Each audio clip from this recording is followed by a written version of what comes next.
What's up, fam? Welcome back to the Time is Ripe podcast. My name is Scott Smith, and I am your host here on the Time is Ripe. Time is Ripe is a podcast of Ripe Creatives, which is a ministry based in the great city of Philadelphia that leverages the arts for the purpose of missions. Basically, we do a whole bunch of fun things, exciting things, amazing things, with the arts to try to make an impact on people's lives. A lot of times we are talking about events that we hosted here in the city of Philadelphia. Sometimes we're talking about events where we got booked or asked to go somewhere to perform outside of Philly. Today's episode here on The Time is Ripe, where we do those things, is going to be really special because we're talking about October 27th, 2024. It was a Sunday night. It was in a faraway land called Maryland, the land of Mary, not Bethlehem, but just the state. It's a great place. You're going to hear all about it. But Ripe Worship got a chance to go be a part of an event at a church down there, and you're going to hear all about this thing here on today's episode. It was a blast. To talk about this whole thing, I do have a couple of guests, and both of them are first-timers here on The Time is Right. Shout out to first-time guests. Hopefully it's not their last. First up is a very dear friend of mine, somebody I've known for a long time. We're going to tell the story of how we got to know each other. Mr. Mike Montgomery, welcome to the podcast. Hey, thanks, Scott. That's all we get, Mike? That's all we get? No, I'm glad to be here, man. Super excited to be on the podcast with you and just to talk about this event. It was awesome.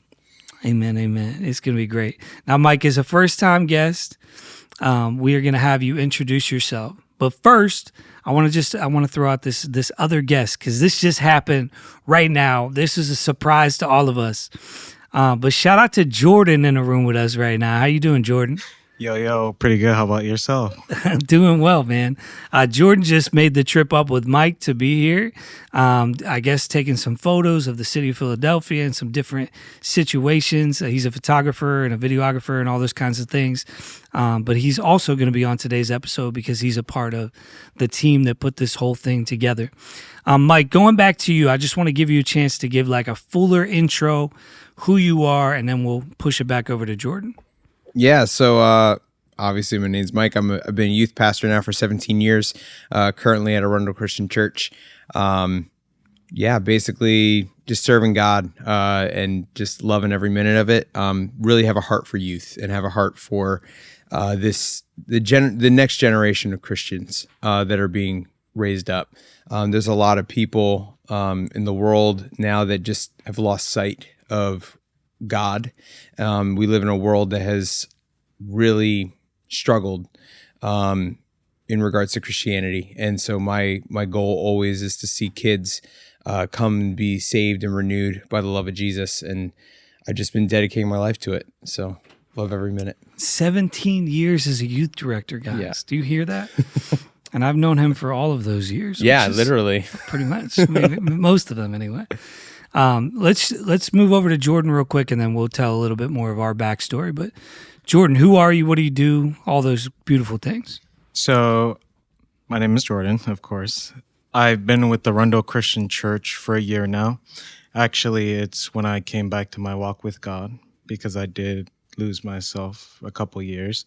Coming back, meeting Mike, I've been getting deeper in serving, which has been a passion of mine to do a lot more, and getting the opportunity to be able to work with the students, see the youth, has really sparked something in me where I want to see this next generation be in a way better position in relationship with the Lord than what they currently are.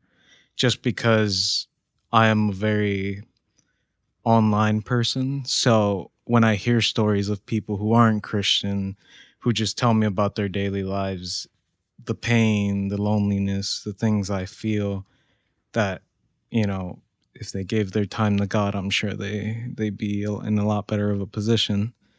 A passion is starting to grow in me where I'm learning a lot through Mike, and On top of that, I do the photography for the church. I do videography for our live services. So sometimes you'll see me running around with the camera. It's usually my biggest thing, but I'm growing deeper in my walk with the Lord, and I'm really excited to be here. That's awesome, man. Well, welcome to both of you guys. When somebody walks in and they were a part of the thing that we're talking about, give them a microphone. It's something we've done on a lot of these episodes. So we just shout out to Rob Morales on the Worship Fest episode one year. He was just sitting in the corner and he started talking. We were like, get that man a mic. So it's something we have always loved to do, is just bring people in to be a part of the conversation. So glad you're here, Jordan. Can't wait to hear more of what you have to say. But yeah, Mike, we gotta start with the whole history here. Oh goodness, yeah. I don't know what you remember, but I feel like I remember meeting you through Thrive. Correct. Mr. Brady Renix. Oh yes. Shout out to Brady Renix, the OG, doing campus ministry. Yep. But he was running Thrive at a church called Keystone Fellowship. Mm-hmm. Shout out to Keystone. Amazing church up in Montgomery County. Been doing amazing things for really a couple decades now, since they got planted. Shout out to John Cope and his whole family. Yeah. Mm-hmm. But they used to do a thing on Monday nights, Thrive. What do you remember about our first interaction? Oh, goodness, the first interaction. So it's almost like a blur, Scott, honestly, with how long ago it was now. That was like 16, right? 16 years ago. It was a long time ago. But yeah, I believe Brady introduced you to me because I was helping out with Keystone Fellowship. And then after I joined the Marine Corps, I then joined the North American Missions Board. But before that, we had met, and you were talking to me about, you were looking for worship leaders, I believe, for, was it for Philly Project? It was probably for Philadelphia. Yeah, it was probably for Philly Project. And we had a conversation. We went out, I believe we went out to the diner after Thrive one night. I think I remember that. Am I right on that? I think we did. Yeah. That sounds about right. But that was like our first meeting. But I think our relationship really started to blossom in being around each other more was after I joined the Corps and started doing the North American Missions Board and was doing campus ministry pretty regularly. That's when we started hanging out a little bit more. Yep. And I remember a couple really awesome interactions we had at Eastern. Yeah. Like on campus. Mm-hmm.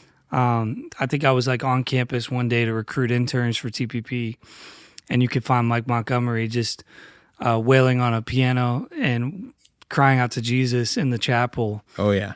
And we just like connected over that, just had like a couple hours like in a chapel just worshiping between classes, and you're just like, man, I love this dude. Like this is such like a where else does this happen, And so I think there was just like a lot of trust, and you led worship even at Thrive, Mm-hmm. and you're like a 5-tool musician, like you can play everything, you know what I mean? So you're not just a guitar guy, lead guy. You can play electric, you can play bass, you can play keys. You're a phenomenal keys player, and I think you can play drums too, if I'm not mistaken. So, whenever you're trying to put worship teams together, knowing somebody like Mike Montgomery is really helpful because you have somebody who can play all of the things.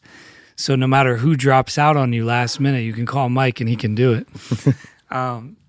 But yeah, we've spent a decent amount of time, not like a ton of time together, because you've been all over the place. You were in Minnesota for a while. North Dakota.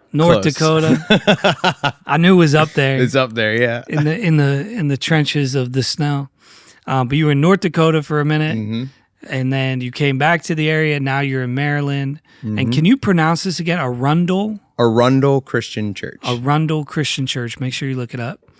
They seem to be doing amazing things. But yeah, how long have you been at Arrundel? And then let's talk about this whole more recent thing. So actually, I started at Arrundel August 1st of this year, 2024.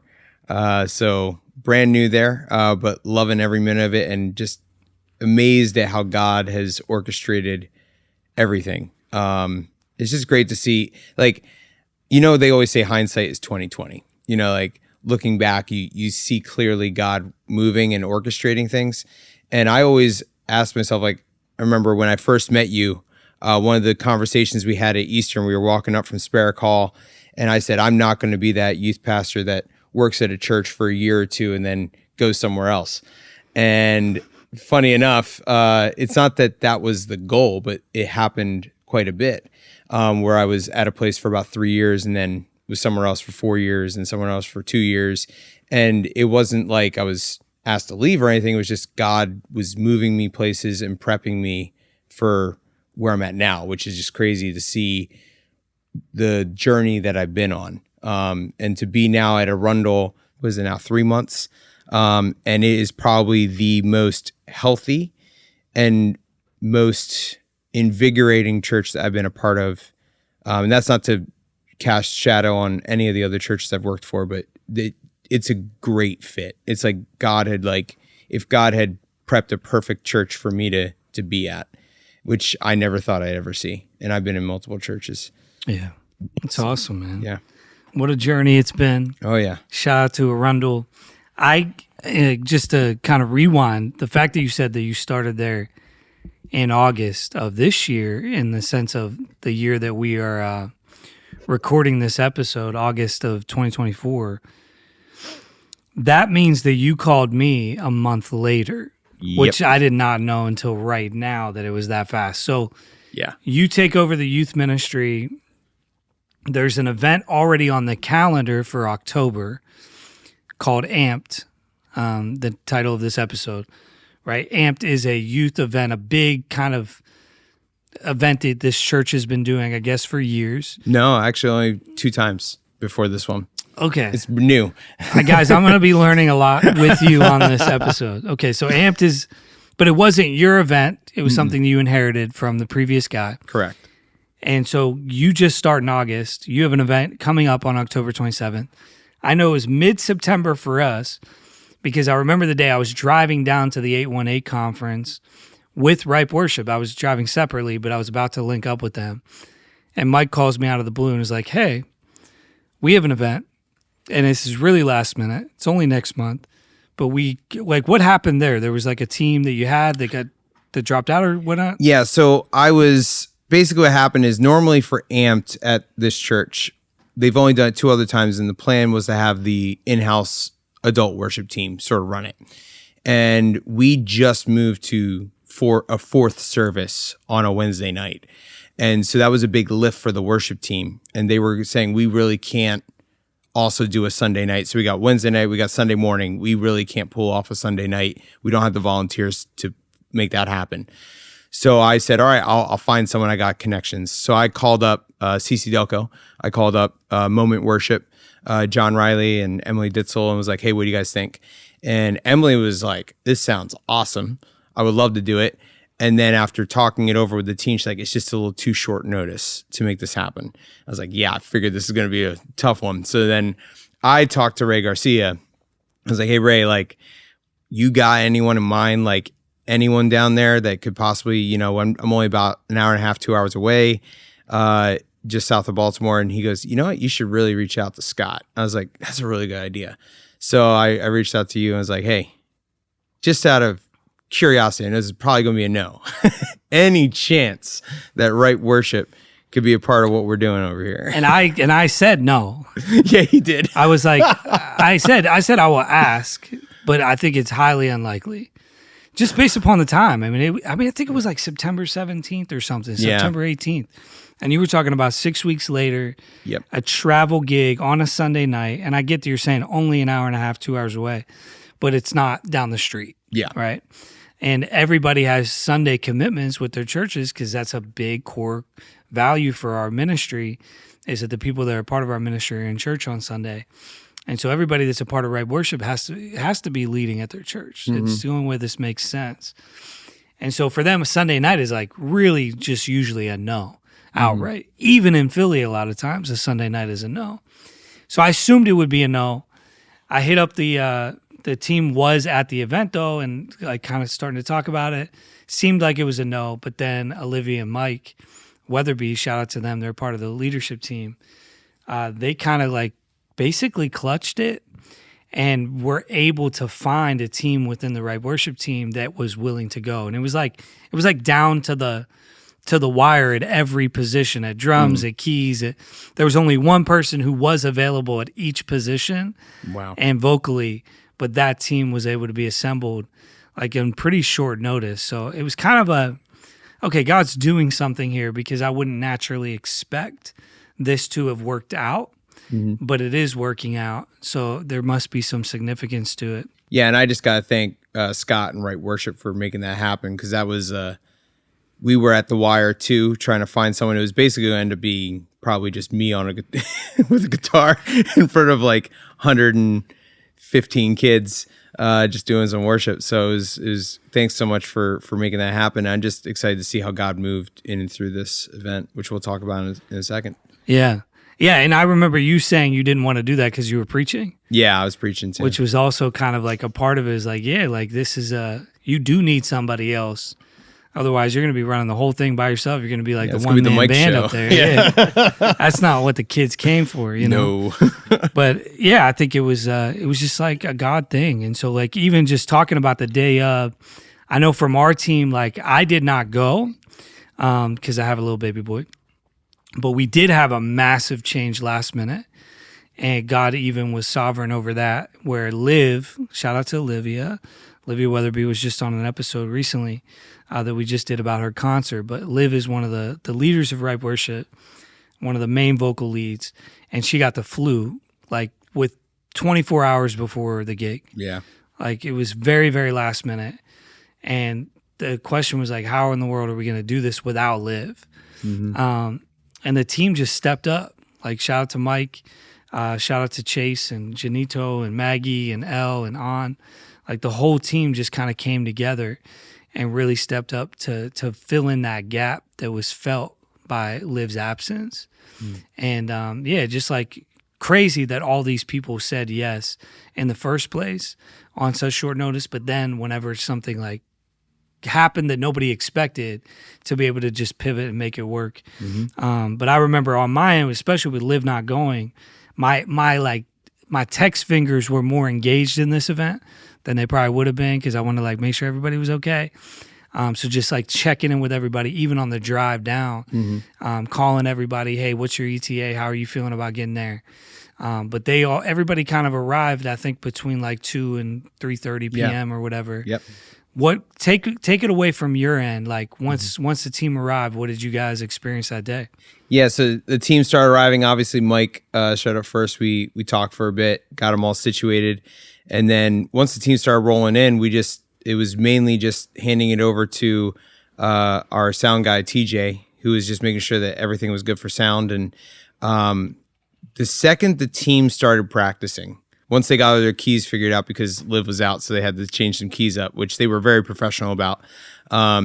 You could just tell. Like I knew immediately as I was like, Jordan was with me. We were listening to the practice. I was like, God's about to move. Like I can tell. Like the Spirit is moving through these men and women in a way that's just gonna blow the doors off this place. Like I was so excited for what was about to happen. Yeah, Jordan, what about you from your end? Like just even the pre-show, kind of meeting some of the people on the team. Obviously, you were taking photos for the night, but what did you experience just kind of from your end? Yeah, I mean, since everyone got there, everyone was really cool, chill. You know, they were professional setting up. I usually love to run around pre-show taking pictures, just kind of how we set up. Usually people don't see those pictures, but we like to keep them for memory's sake, things like that. And as they were practicing, I was with Mike taking some pictures, but man, just taking pictures, I was like, yeah, something beautiful is going to happen tonight. And the way the worship team was just practicing, even I was like, I might take some time out to worship tonight too. You know, I know as you should. Yeah, I know I'm taking photography and serving, but hey, man, I mean, it was such a beautiful feeling from the start that I was excited for it. And this is actually the first event I've been part of for ACC students. Mm-hmm. So part of me was nervous, but also excited, and being under Mike and his leadership, and thanks to all the team that helped, TJ with the sound, shout out TJ. It was really good. The pre-show went real smooth, and I was excited to see what would happen once all the kids started showing up. So good, man. Yeah, they're the truth, man. I love them to life. I tell everybody they deserve every opportunity that comes their way because they're just, the sincerity is there, the humility is there, the talent, the excellence at the gift of leading worship is there as well. And it's been beautiful to watch the unity happen. Now, Mike, I remember you told me a story via text after the show about something that happened before the show started. And I think it involved like the pastor's wife being like, we need to hold out. Like, you got to tell this story because this thing's just crazy. Yeah, so Pastor Matt's wife, Melissa, is on our ACC students leader team, and she was running check-in with some of the other leaders. And we were trying to obviously hit numbers that we had before. Like, we're really hoping that, we have a record breaking because we want to bring more kids in. It's not about the numbers. It's about having more kids experience God. And that was the goal. And she was looking at the numbers going, man, we're like a couple short. And she's like, I'm just going to stay here until they come. Now, this is like, we're already like 20 minutes into the event. It's pretty safe to say that it's the influx of kids is done. But she's like, I just feel like God's telling me I need to stay here. And she sticks around. And sure enough, there's this one girl who walks in and just goes, hey, what's all this music about? Because like we had some music playing outside as well. And she's like, oh, we have like our amped event. We got the special worship team came in. Pastor Mike's going to speak. It's going to be a great night of fun and just worshiping God. And she goes, can we come? Is it a registered event? She's like, yeah, come on in. So they brought a family of 6 that never stepped foot in the church before. Came and were a part of what we were doing, and I've now seen a couple of them at youth group. So it's just great to see how God uses events like that, and just to see like, wow, like we had a reach that was even beyond our own church. That was the goal, was to reach out into the community as well, and just a day of person just going, what's going on? Like, what's the hype all about? And then got to experience it. I remember talking to that student afterwards, and she was like, I've never experienced church like this before. I've never experienced anything like this before. And I was like, this is what the Holy Spirit does. Like, this is why we're here. So we were so excited to get to meet that family, and just excited to see what God was doing. So good, man. Yeah, it was crazy because I think the way you even framed it in your text to me after like that night, which I shared with the rest of the team, and they were super encouraged by, was that like you were 5 people short from like your record-breaking number or whatever, and then there's 6 people walked in, and it was just like, even like the fact that it was that many people, like the exact number you wanted to hit, so to speak. And we ended up hitting like 5 or 6 more after that too. That's awesome. God is so faithful. Let's talk about the actual, I mean, all this stuff we've been talking about, just kind of getting to the actual night, like how'd the games go? I'm sure you spoke well, Mike. Hopefully you didn't fumble too bad. No heresy. That's our new standard. No heresy. But how did the worship set go? How did everything go? I mean, I heard a lot from mine, but I would love to hear from your guys' perspective, especially. Yeah. So I'm actually coming at it from obviously the new kid on the block at this church, and they had done 2 prior that were, I'd probably say it's more like they were running it more like a middle school hype event kind of thing. And I walked in, I remember having a bunch of conversations with the high schoolers saying, hey, are you coming to Amped? And they said, it seems a little kiddie. It seems a little too hypey and not like depth. And I was like, ooh. I was like, I want you there. Come, I'm changing some things anyway. I'll take that into consideration. So we ended up switching out the night to be a little bit more worship heavy, especially once I got Ripe on board. I was like, hey, I got Ripe on board. We got to make this a little more worship heavy, because I think that's going to change the atmosphere of what this is looking like. Instead of just being screaming and playing games and prizes, it turns into a worship night with a very deep message that then brings people to change. So the games went great. We hype them up in the beginning, obviously. I mean, that's youth ministry. Get them excited to be there. We have a competition between sides that they don't know until they walk in. The games went great. Great crowd participation, stage games, some impossible shot stuff. But then when we start transitioning into worship, the team walks up. And I'll just say this before I even talk about what the team did that night when they were in practice. Now, I've been doing youth ministry for 17 years, but doing worship ministry for 20. Started when I was in high school. And there is something that you just can tell when you meet a real worshiper. And maybe not real worshiper, but when you meet someone who's really worshiping, you see it in practice. Like when they're practicing, they're not practicing going, hey, let's get these chords right. They're worshiping. And that team walked up on stage during practice and was worshiping, like to the point where like they were done practice clearly and they're just going. And I was like, this is exactly what we need. Like this is what these kids need to see, is what worship really is meant to be. It's meant to be this praise to God that has no bounds and no necessary structure, if you will. I think a lot of times in the Western church, we turn into this, well, it's verse, chorus, bridge, chorus, end. And just to be able to see this team come up and go, hey, we're just going to go where the Spirit leads. And if that's free worship, if that's, do this bridge again or 50 times, whatever, like we're going to follow God. And so they walked up and they started doing worship. And I remember the first song, I looked at Jordan, I went, oh no, our kids are not responding to this. I was like, this is because they started with a fast song and it was a good song, but the kids were like, they didn't know what to expect. But then after we got to the second and third song, you could see the kids go, oh, I think I get where we're going. And then by the time we got to I think it was the fifth song, oh my goodness. Like we had kids with their arms up, kids kneeling on the ground, and it was just like, here it is. This is what God was trying to do for this group. Now, just to preface a little bit, they haven't had a youth pastor at this church for 2 years. They've been searching for 2 years, trying to find the right person. And with that means that their student-led worship team has really been hit or miss for a bit. They had a volunteer running it, Rachel Stewart. Shout out to Rachel. She's done a great job. But she's now pregnant and about to have a kid, her first kid. So obviously a lot of stuff was going on where she had to sort of back out a bit. But then I walk in, I go, we got to get this going. So we're finally getting back into, for them, like them experiencing worship on a regular basis for a youth group.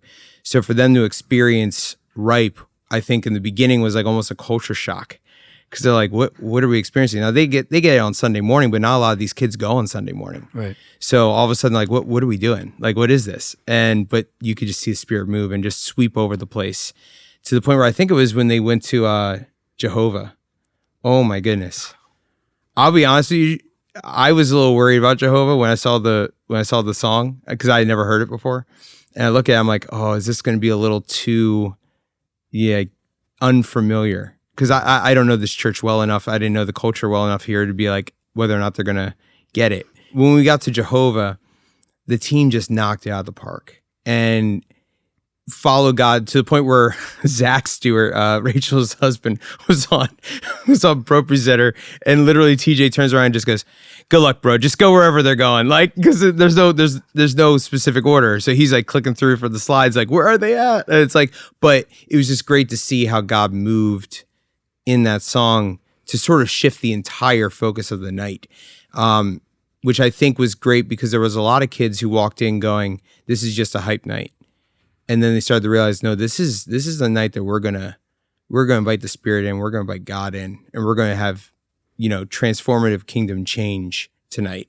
And it was like, I mean, you've been on youth retreats. It was almost like being on a Saturday night at a youth retreat when you have that transformative change night, if you will. That usually happens. That's kind of generic, but it tends to be that way. I know what you're talking about. Yeah. So it was great, dude. You want to talk a little bit about that, Jordan? About what you experienced? Yeah, I mean, being the camera guy, I'm always looking for when the kids come in, the hype, how everything started. I still remember standing on the corner of one of the back rows as all the kids came up hype. They were excited, throwing balls around. We had the inflatable balls. It looked like it was a lot of fun. I mean, I didn't know what to expect. This was my first attempt also. And as we started to get into the worship, oh man, when I usually take pictures, I look to tell a story. I think that's the best thing you can do when doing photography.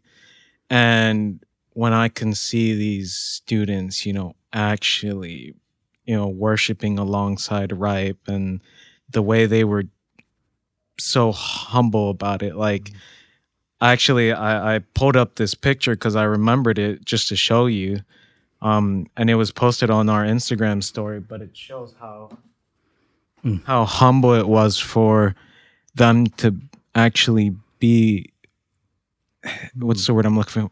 Actually worshiping alongside these students. Yep. And seeing how their lives were getting in deeper with the Holy Spirit was something I've honestly never seen in a youth experience like that.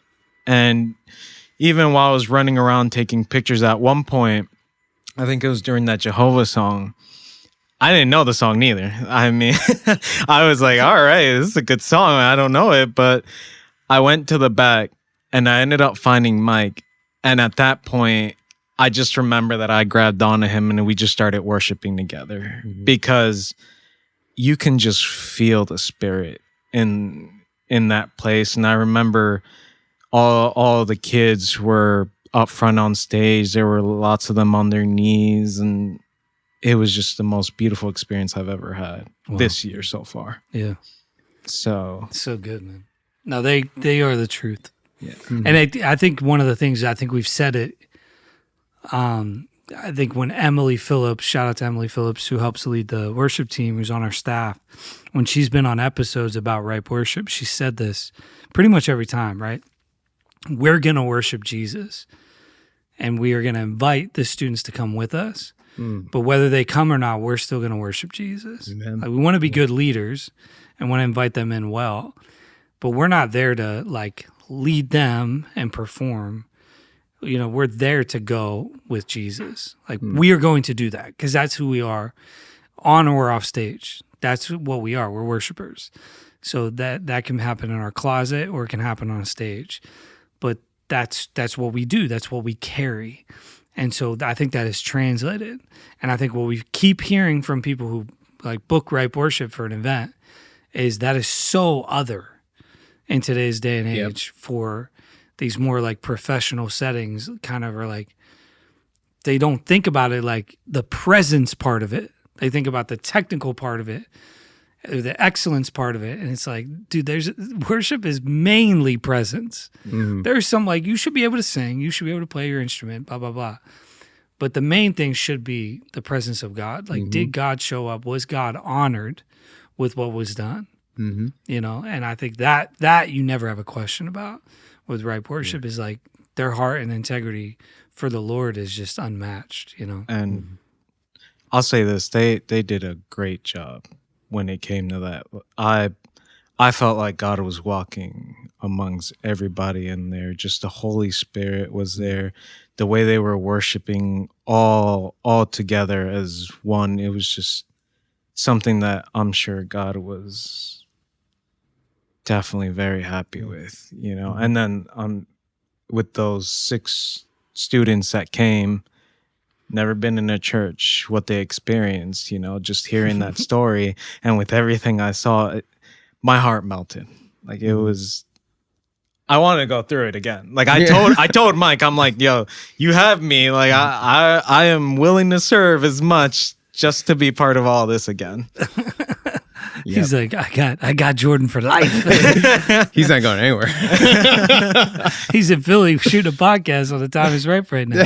No, that's amazing. How'd the rest of the event? I know you spoke, and then you guys also brought worship back up, and there's a funny story about that. But how'd the message and everything go? What was your message on? So the message was I took 2 ladders as I stole this from someone. I just can't remember who I stole it from, but I took 2 ladders and put them on stage facing each other and basically talked about how you have the ladder of the world and then you have the ladder of God. And a lot of times what we struggle with in the world is we want to climb both ladders. We, as Christians, we want to be with God, but also in the world. And we try to climb both. But as you go up, those ladders are separating. And it gets to a point where you can't go up anymore. You got to choose. Wow. And I opened up a bit with the kids about my life and how when I clung to the world and when I struggled to get on the correct ladder. And basically it was like, look, this ladder of the world leads to nothing. It leads to sin, which leads to sorrow and shame.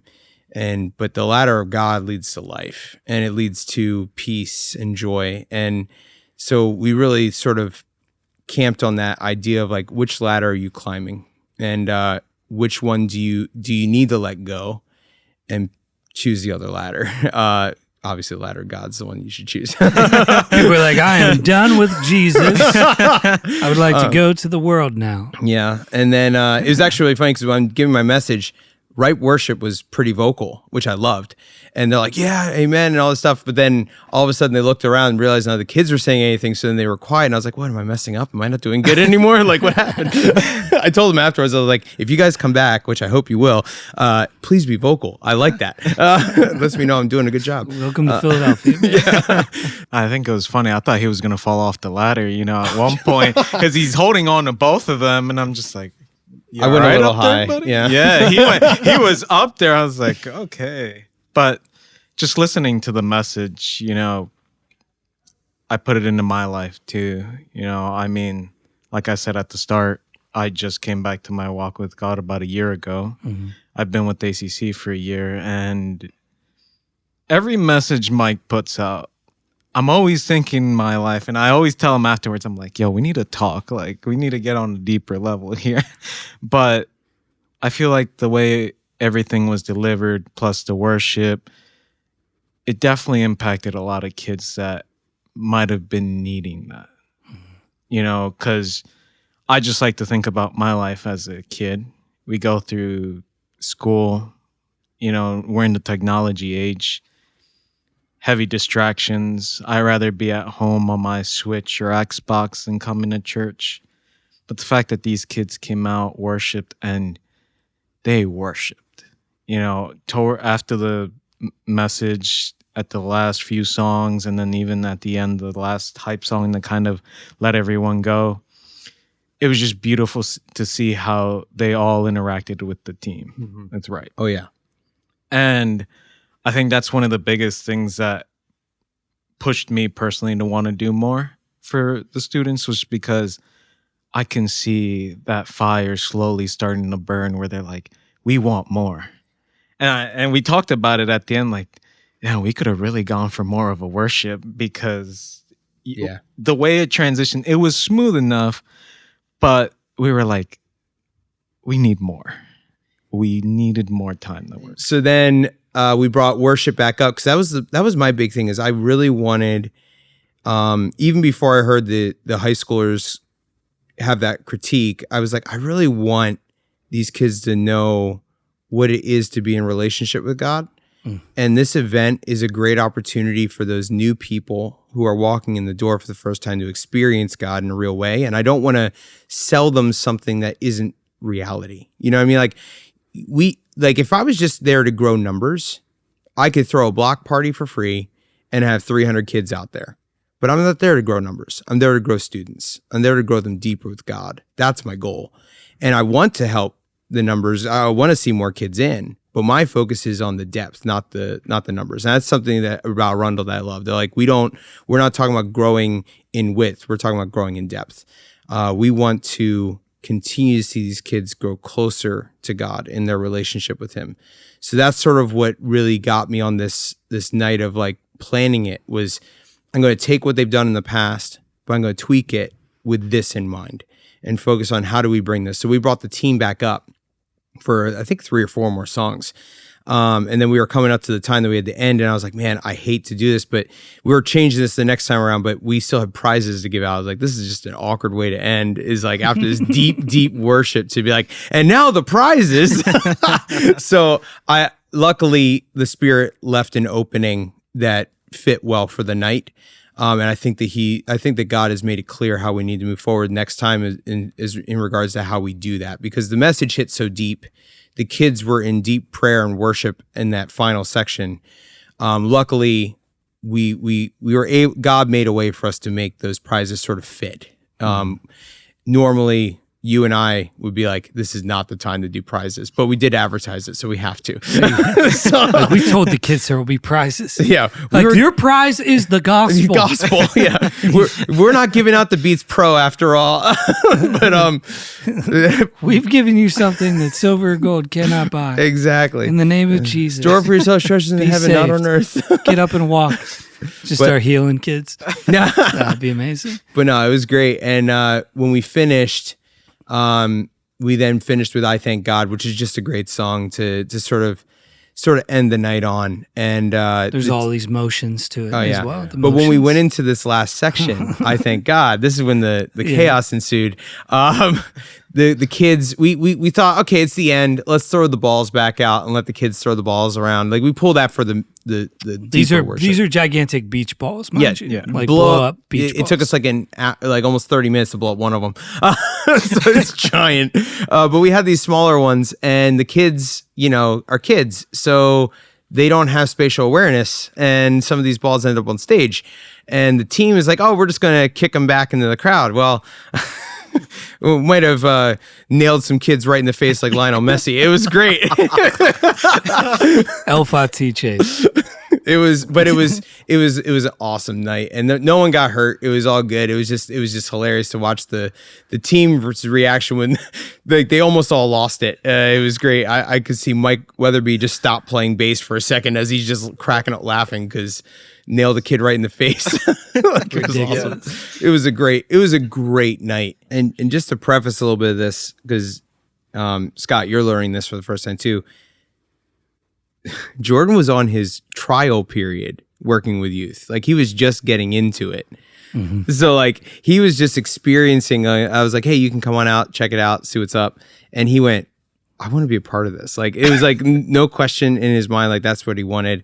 And lives were changed that night. And I'll just share two quick lives that were changed. One of our high school girls, JB, gave her life to Christ that night. Mm-hmm.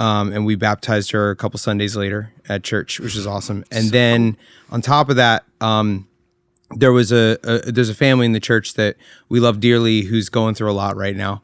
And their daughter is dating this guy, Brendan, who isn't really into church. And he was invited for the first time to this event.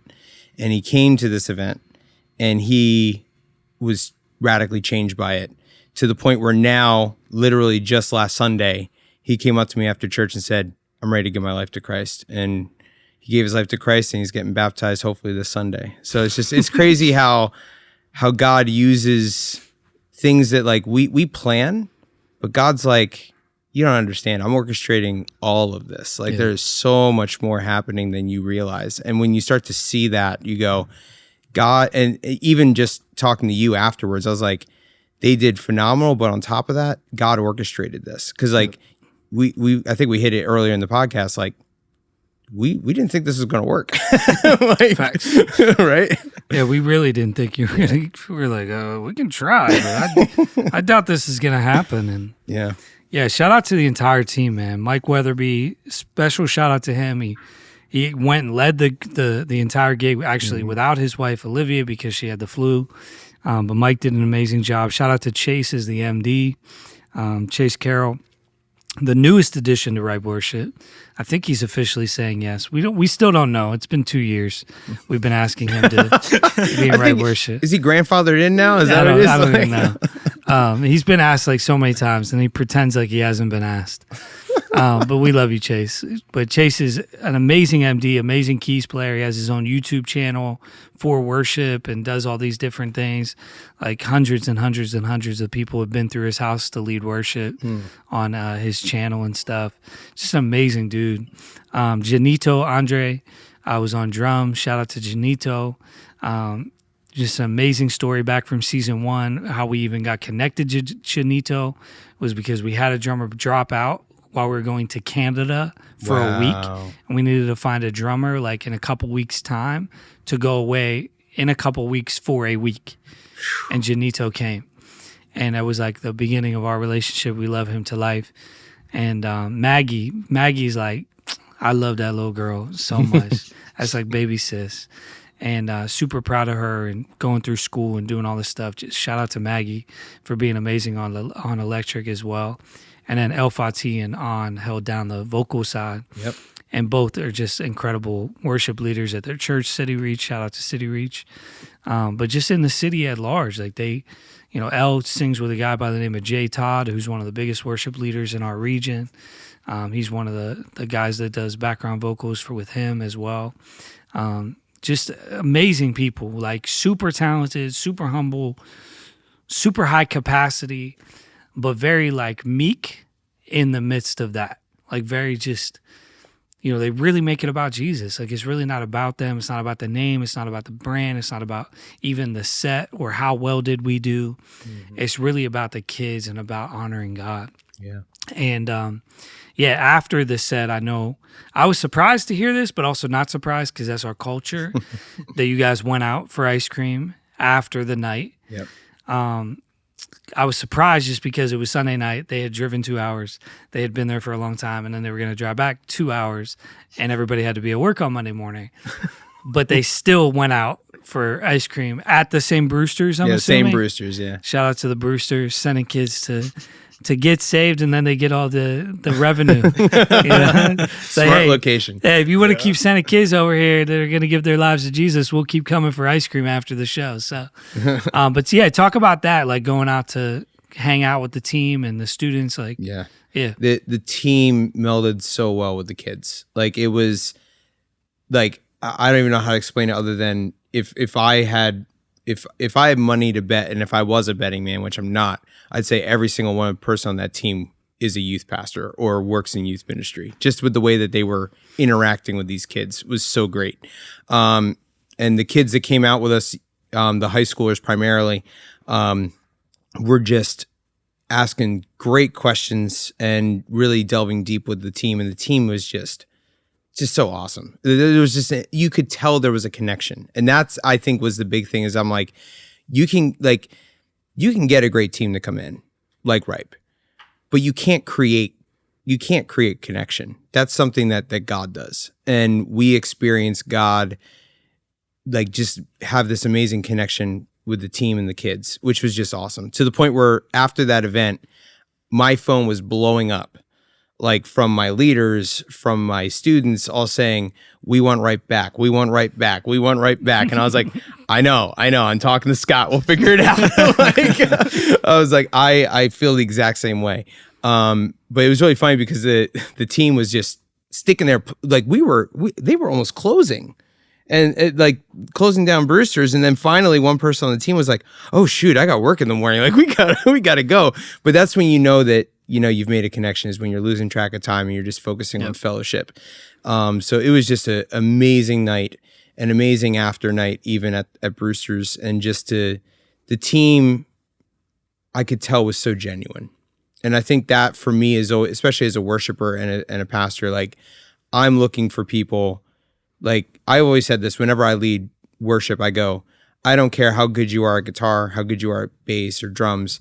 If your life with Christ isn't there, or you're not worshiping, I'd rather find someone who's not as good, but loves God. And everyone on that team loves God, and you could see it. And it was tangible. And that's really what made that connection, is it wasn't a bunch of performers on stage. It was a bunch of people worshiping God on stage. A bunch of children of God who were just giving him all the glory and praise. And that's what made the connection to these kids. And they were open. And that's what I love. And that's why I said I could see every single one of them, whether or not they see it. I can see youth ministry in all of them. Every single one. That's real. Yeah, it's a special group, man. And yeah, that connection piece is so important. And, I definitely was not going to hold them to any expectation to hang out afterwards, but I think it just tells you how well it went that they were like, let's hang. Mm-hmm. Like, we don't want to leave yet. I actually was on the phone call on the way home, and I'll just be honest, like we debrief every event we do pretty much. I mean, there's been a few rare instances where we like can't debrief because it's a storm or something like on the way home, or somebody's really tied up with some family situation and we want to wait for them, and then you just forget or you don't debrief. But 90% of the events, 95%, 98% of the events we've done, we debrief. This was one of the best debriefs I think we ever had as a team. Like, just the amount of, this is what I felt tonight. This is like God really moved, like centering not just on how they did, but on what God was up to that quickly after the event was really, really special. Like for me, as somebody who didn't come down, didn't make the trip, but was hearing about the event during it, and then getting that like full picture from them, how encouraging it was. Towards the end of the debrief that went so well, one of the questions that I always ask is like, okay, so would you go back, or better phrased, should Ripe do this again if there was an invitation from the other party? Just so that, whenever Mike calls me, debriefs the event from his perspective, says, hey, that was great, but we don't want to have you back. Okay, well, that's fine. Or, hey, we do want to have you back. I need to know from the team, should we be saying yes to the invitation? El Fatih, 100%. I loved Mike Montgomery so much. Would absolutely come back in the future, fully support what God is doing. They genuinely care about these kids, and their faith is the most important part of that. 1,000%, we should go back. Maggie, even if it's different people in Ripe Worship, I fully think that if they invite us, we should be an overwhelming yes. Chase, absolutely. It was really great. The kids are great. The church was great. If we get invited, we should definitely do it again. Janito, yes, Ripe Worship should go again if invited. Their team loved on us super well all night long. Mike, absolutely, yes. So I don't think I've ever seen that before. Genuinely, like where it's just like unanimous across the board, whether it's me or somebody else in Ripe Worship, this should be yes. And yeah, we're talking about that already, I think. Yeah. For the future of Amped at Arrundel, I think there's plans already in the works. And I think what's funny is the entire team that was there this time wants to come back. That's awesome. So nobody else is even going to get a chance to come. They got grandfathered in. They're like, yeah, we're going. You guys can't. We're going. So yeah, I mean, just an amazing thing. Thank you guys for inviting our team up.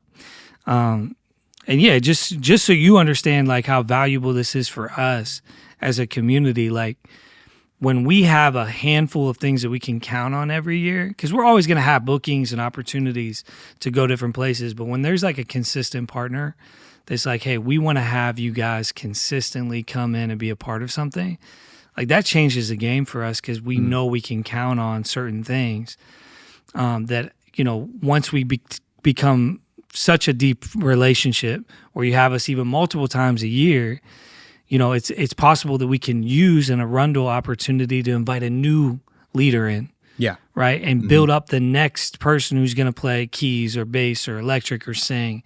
Right. And give them an opportunity to grow with a place that already trusts us enough to do it. So, I mean, this is like, I think as the older I get in ministry and the more children we have in Ripe multiplying, like we just keep multiplying like rabbits over here, and you're like, oh gosh, how do we serve 40, 50 people in this community effectively? I know a big thing for me that's been so encouraging is like when people get attached to us and they're like, man, they're the real deal, let's keep calling them. That takes such a burden off of me to come up with a bunch of new opportunities to make it work for everybody, because there's things that are just like, we can always count on that. Does that make sense? Yeah. And that's what I felt like. That was my prayer going into this, was it wouldn't be a one and done. Right? Like I just kind of was like, God, like this is a hard ass Sunday night, $145 in their car, both directions. They're not going to get home until after midnight. Like this is all going to impact Monday morning negatively. They're all going to feel like on Tuesday, was that worth it? Right? So God, would you make this matter? And he made it matter for eternity, like salvifically, for kids to get saved. He mattered for your team, because Jordan is sitting across from us talking about how he's committed to the youth group and wanting to serve with the youth as a result of that, which might be the biggest outcome of all of this, mind you. And then, like, the worship leaders all grew through this experience. Yeah. Right. So, and then we're talking about future stuff with Amped to the point where you drive all the way up to Philadelphia to be on a podcast today. Right. Yeah. Well, we figured you drove $1.45. It's our turn. Well, I didn't. They did. Yeah. But yeah. You will next time. We'll see you there. It's definitely possible. When my kid is not 3 months old and is like 9 months old, that's possible, you know? Yeah.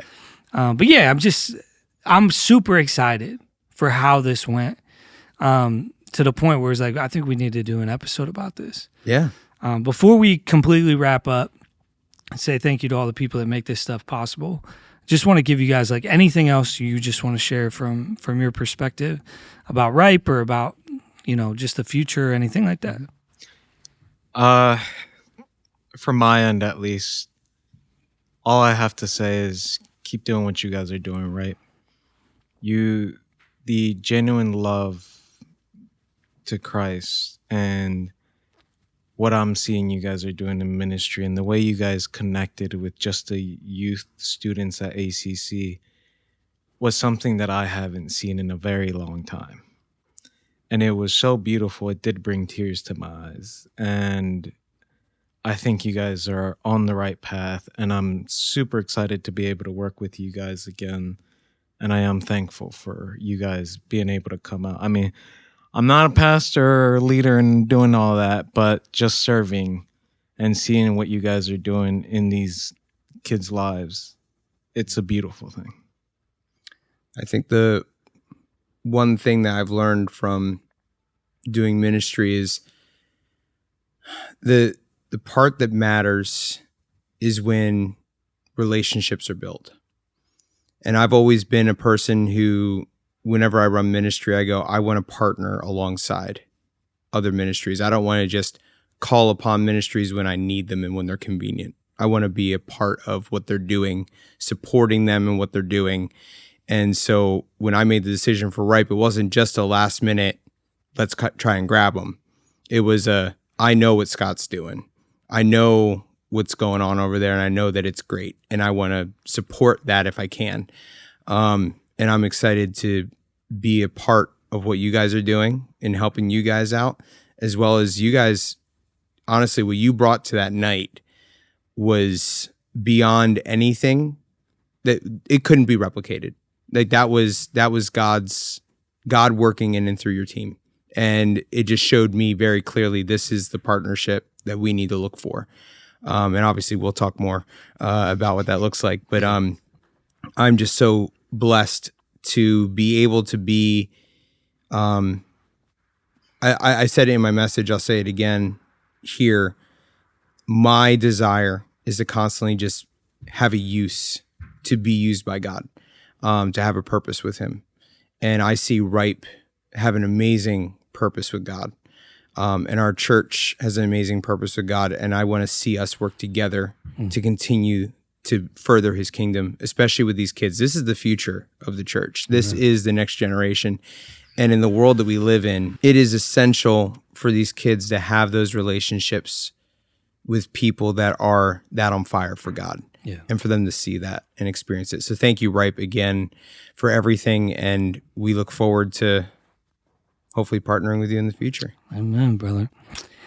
All glory to God. Yeah, I mean, you said what Scott's doing. I'm not doing nothing. I wasn't even there, guys.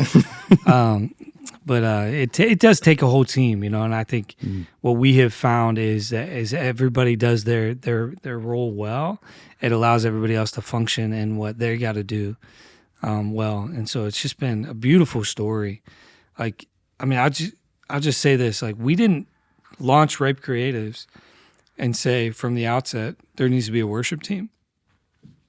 We didn't do that, right? It was more as God brought worshipers into our community, they found community with one another and support with one another, especially during the pandemic, where they were all leading on cameras instead of in front of real humans, and that was really hard for them. And so Ripe Worship was born just out of a need, like a need for, how do you do this? What songs are you doing? What works well? You know, how are you navigating the mental health side of you singing about Jesus in front of a camera instead of in a room with people you're trying to lead. Like, how are you doing with that? And processing that out through the pandemic, the community was formed. And then just like people started needing worship teams that kind of looked and sounded like Ripe, you know? Yep. And I was like, okay, I guess maybe this is a thing. And then next thing you know, like it's become kind of a very big core part of who we are as a ministry today. And so many of the artists in Ripe that actually go and perform as artists are a part of the worship team now. And vice versa. Like people who were in worship first became artists as they got inspired to write their own music and things like that. And it's just a special thing. You can't like replicate this. No. Like you can't just go like make it happen. Like here's the methodology to build a worship team like what we have. It's just God. It's really all glory to God. So just want to name that he's the one doing it. And with that, I just want to say thank you to everybody who partners with us as well, because not just our team, everybody doing their part, but our financial backing, our supporters. By you guys supporting us, that enables us to spend time having conversations with people like Mike to even get this whole situation together and help him with different travel and things like that, so that we can go do things like this in a real way. Your support enables us to be able to be a part of this situation with Arrundel Christian Church in the south side of Maryland. Like without your support, this story doesn't happen. And so we just want to say thank you for partnering with us. Please continue to partner with us. If you're here listening to this episode, you don't partner with us, and you would like to support this whole thing, Ripe Creatives, Ripe Worship, this whole ministry that God's doing through the arts, you can jump on our website at ripecreatives.com, click the give button, and consider becoming a monthly partner with us at whatever capacity you can. All of your support goes a really long way for us to continue these things into the future. Jordan, Mike, thank you guys so much for driving all the way up here, being on today's episode. Jared Top Mom Moses, we love you, brother. Thank you for recording, editing, producing, releasing this podcast. It's been a great episode, and I think this is not our last time. I feel like this might be happening again. Definitely. So until that time, until next time, y'all, stay ripe. So create in me a clean heart, oh God, and renew a steadfast spirit within me. Do not cast me